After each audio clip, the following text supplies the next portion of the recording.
duel with Thor. They thought he had won a great honour. But for all of that, the giants were uneasy and anxious.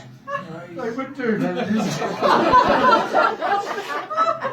They might think that Hrungnir might not win the duel. So at the place of the stone fenced house there was a river with a clay bed.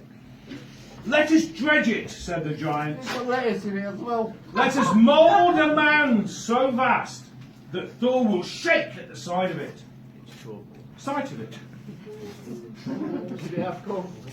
No corbels, but I've not got my spectacles on. They worked all day and all night for many days and piled up the clay and made a mountain of a man. He was so tall that the clouds would circle around his head. They killed a man and mounted its heart, its beating heart, into the giant clay man. And although